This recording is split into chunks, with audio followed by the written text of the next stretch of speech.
ಹೇಳೋದ್ನೆಲ್ಲ. ಬಾಯಿ ಬಿಟ್ಟು ಮಾತ್ರ ಇಡಲ್ಲ.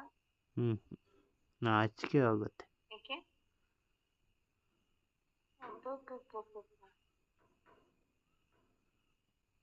ಇನ್ನೇನಾಗುತ್ತಪ್ಪ?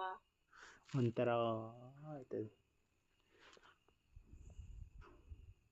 ನಾನು ಒಳ್ಳೆ ಹುಡುಗ, ಅವೆಲ್ಲ ಮಾತಾಡಲ್ಲ. ಇಂತ ಹೋಗಿ ಬಿಡೋದೇನೆ.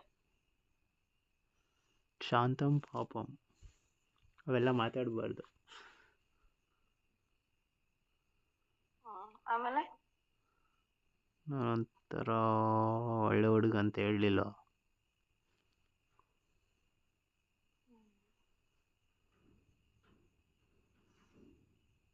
ದೊಡ್ಡವ್ರು ಹೇಳೋರೆ ಏನೇ ಆಗ್ಲಿ ಬಾಯಿ ಬಿಟ್ಟು ಈ ಥರ ಎಲ್ಲ ಹೇಳ್ಬಾರ್ದು, ಬರೀ ಕಣ್ಣಲ್ಲಿ ನೋಡ್ಬೇಕು ಅಂತ.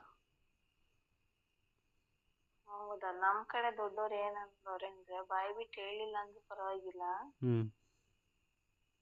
ಜೊತೆಲಿ ಇದ್ದಾಗಂತೂ ಹೇಳಕ್ಕೂ ಟೈಮ್ ಸಿಗ್ಬಾರ್ದು ಹಂಗಿರು ಅಂತ ಅಂದಿದ್ದಾರೆ. ಅವಾಗ ಇರೋಣ, ಜೊತೆಲಿ ಇರ್ತೀವಲ್ಲ.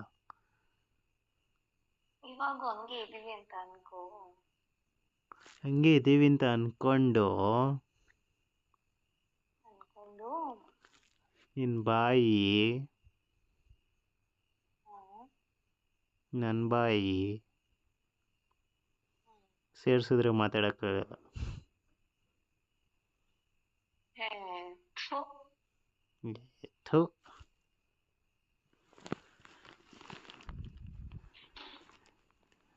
ನನ್ನ ಬಾಯಿ ನಿನ್ ಬಾಯಿ ಸೇರ್ಸಿದ್ರೆ ಒಂದೊಳ್ಳೆ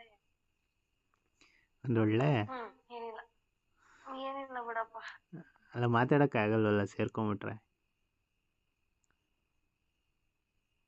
ಮಾತಾಡೋದೇ ಬೇಡ ಬಿಡು, ಏನಕ್ಕೆ ಮಾತಾಡ್ತೀಯ?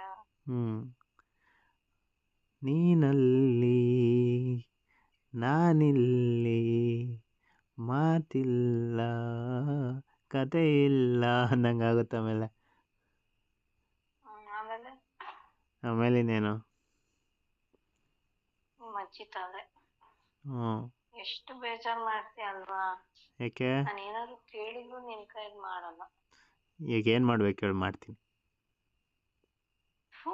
ಏನು ಹಂಗೆ? ಮತ್ತೆ ಕೇಳಿದ್ರು ಮಾಡಲ್ಲ ಅಂದರೆ ಏನಿಲ್ಲ ಬಿಡಪ್ಪ. ಹೇಳಿ ಇವಾಗ ಅದೇನೇನು ಮಾಡ್ಬೇಕು ಹೇಳು, ಎಲ್ಲ ಮಾಡಕ್ಕೆ ಬಿಡ್ತೀನಿ. ಮನೆಗೆ ಬಾ. ಎಲ್ಲ ಬೆಕ್ಕುಗೆ ಏನು ಎಮ್ಮೆಗೆ ಜ್ವರ ಬರೋ ಮಾತುಗಳು ಹೇಳೋದು ನೀನು. ನಿನಗೆ ಜ್ವರ ಬರೋದು ಹಂಗಾರೆ ನೀನು ಎಮ್ಮೆನಾ? ಒಂಥರ ನಿನ್ನ ದೃಷ್ಟಿಲಿ ನಾನು ಎಮ್ಮೆ ಇದ್ದ